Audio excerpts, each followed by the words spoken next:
what makes Bharat unique? Frankly, there is no single answer for this question. But while I was on my way coming to the Festival of Bharat, I asked myself, what is the one thing that distinguishes India or Bharat from every other country in the world?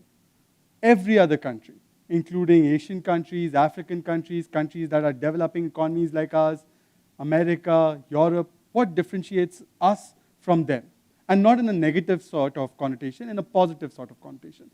And I asked myself, and I came to a conclusion that the one single factor that distinguishes us from any other country in the world is the fact that we as a country, we as a people, are not fundamentalist about anything. There's no one set of ideology, one set of rules, one set of political thought, one set of religious thought that governs us or defines us.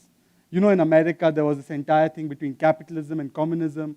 In every country of the world, there has always been some overwhelming, overarching ideology, some kind of philosophy that governs that country.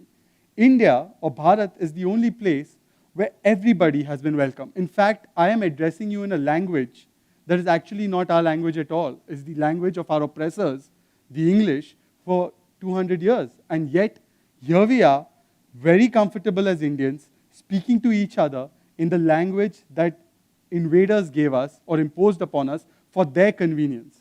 Now that's India, that's Bharat. India is 122 languages as per the census. These are the languages spoken by at least 10,000 people. At least 30 languages are spoken by more than 1 million people. If you actually see the number, it goes up to 1,600 languages.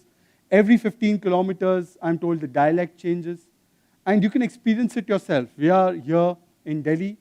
You go just a little bit away, maybe to Noida, that's completely different. Then you go a little further away, and that's different. Ghaziabad is different. Gurugram is different. So that kind of diversity, almost 130 crore people, different faiths, Hindus, Christians, Muslims, perhaps the second largest community or third largest in the world, in fact, now I think after Pakistan and Indonesia, reside here. And we all coexist. We just don't coexist. We actually live in peace and harmony. And what makes us different is this level, this tolerance. And I don't think that this tolerance is going away anytime soon, no matter what you hear on the television sets, no matter what you hear on the political narrative.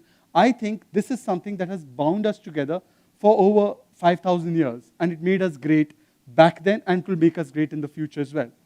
Think about it. What kind of a country are we? We're the kind of country that if I pull out this note that I have in my pocket, and there are 15 languages on the currency note, 15.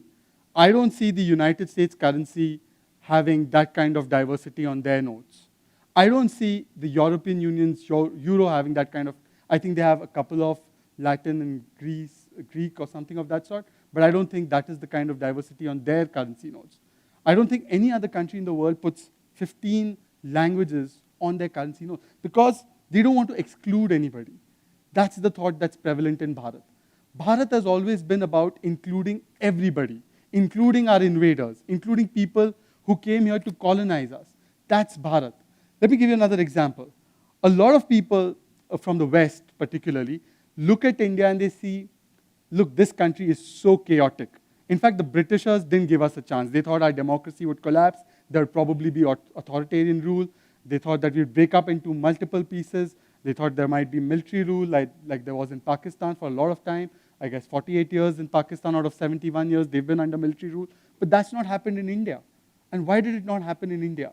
In India, you and I get very frustrated when we are driving on the road and we see maybe a bullock cart on the road, right? Or we see a cow on the road, or we see an animal on the road, and we are like, this doesn't happen in Singapore. This doesn't happen in the United States. Why should there be a bullock cart on the road? It's moving so slowly. But think about it. What is India?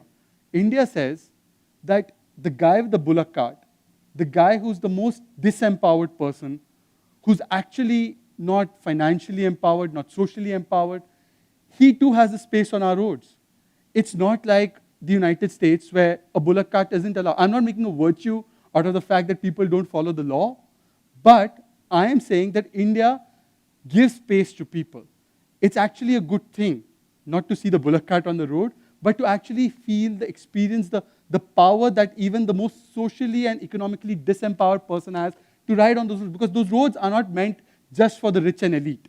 Those roads aren't meant just for my Mercedes or your Audi or your Maruti. That's not what it's meant for. It's also meant for that poorest guy to go and earn his bread. And he gets that space in India. I think that's unique.